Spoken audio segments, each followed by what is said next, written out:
Alright, so we're going to be talking about 5 things that I dislike about my 2017 BMW M240i. And the first thing, and I'm going to group these together because they're kind of one and the same. My car originally did not come with the larger screen here. It's swapped out to a Android unit. I think this is an Xtrons. I could be wrong on that. Um, but this is a pre-LCI model, and on top of that, it is also a base model, essentially. It's a very weird package. It does have the Dakota leather in the interior upgraded, but for some reason they decided not to get the infotainment package, which comes with the larger central screen here, which also gives you CarPlay, and then as well as you get the base gauges here with the tiny screen in the center. Both of these, I'll put up a picture of what this screen looked like from the factory, and then what the upgraded version of the central gauges looks like.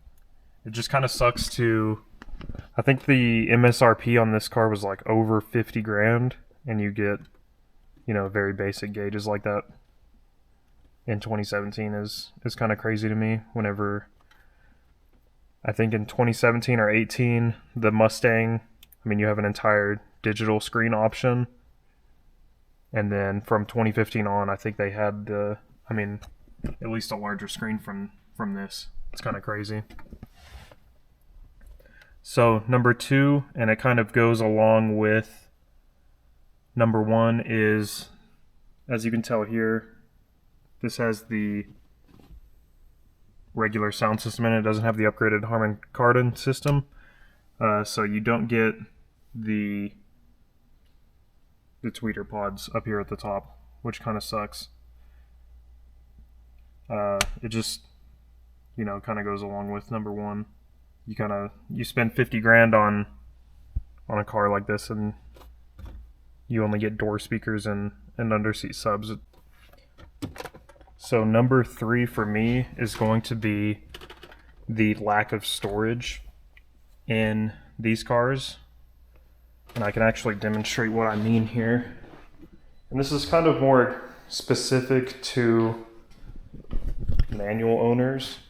You guys will feel my pain more if you have cups in here, and these are pretty small. Like if you get like from Whataburger, for example, the larger cups, every time you put it into gear, you'll end up punching these, and it's a lot better than having it here.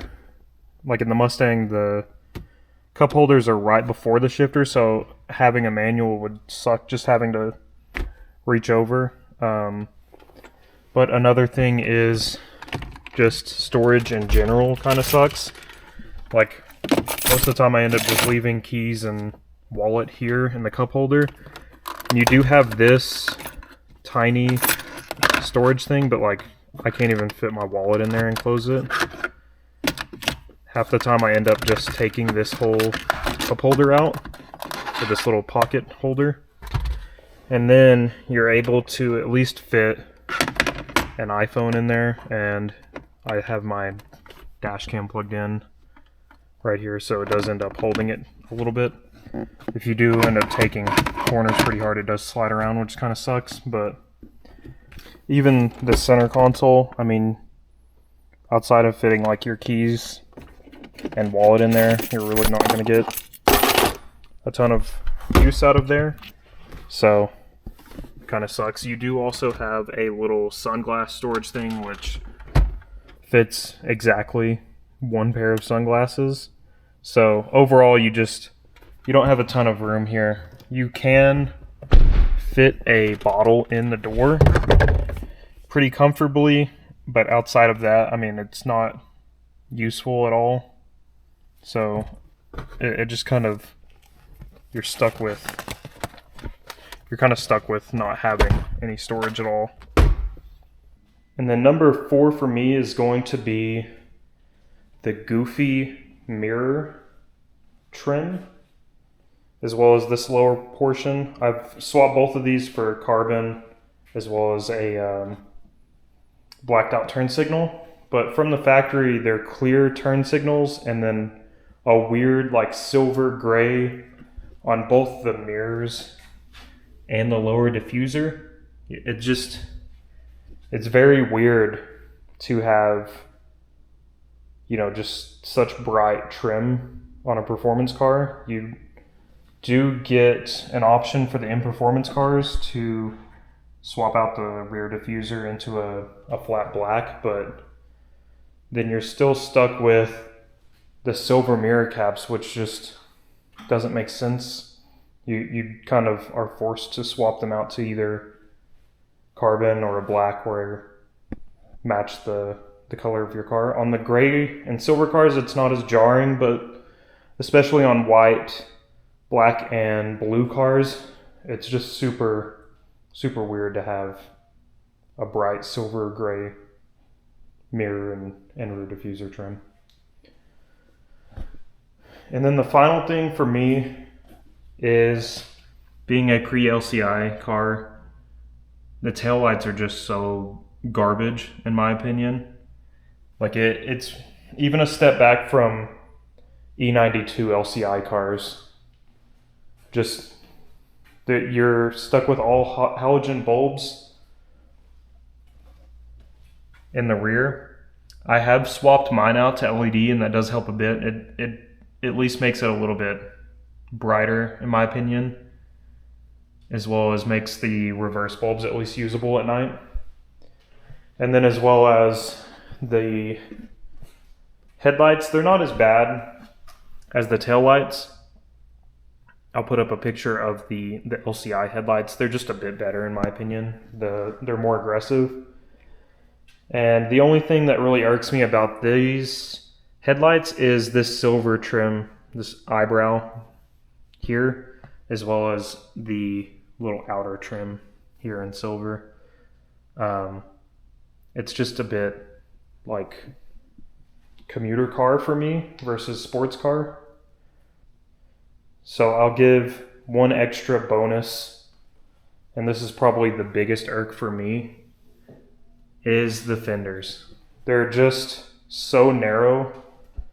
Like, my fitment is considered really aggressive for these cars, and this is only a 265 on a 9.5. And it's such a high offset.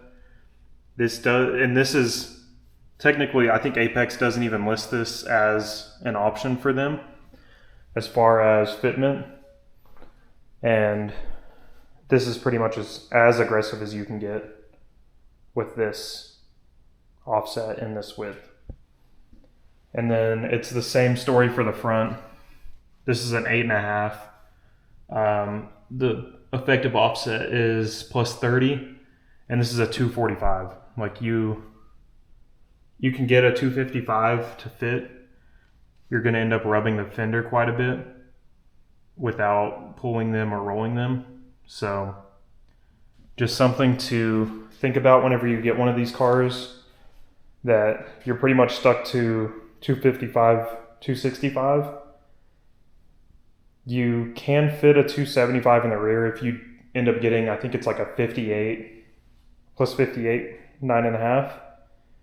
But then you're stuck with the super flat face that I have here on the front versus in the rear. It's a bit more concave. It's not anything crazy, but then you're at least able to fit a 275 with a little bit less camber. But yeah, unfortunately, these cars just are super narrow from the factory. Even if you look at it from down the side of the car, I mean, it has almost zero hips at all. A very slight one in the rear. But compared to the M2, I mean, I think the M2's, I want to say 3 or 4 inches wider in the front and rear. And like, if you look at the front headlight, the M2 around this section actually bumps out a bit from the bumper and the fender around the headlight to accommodate the wider width. But that is 5 things and 1 bonus that I just dislike about these F22 cars. So don't forget to like, comment, subscribe, stick around for more videos. Thanks for watching.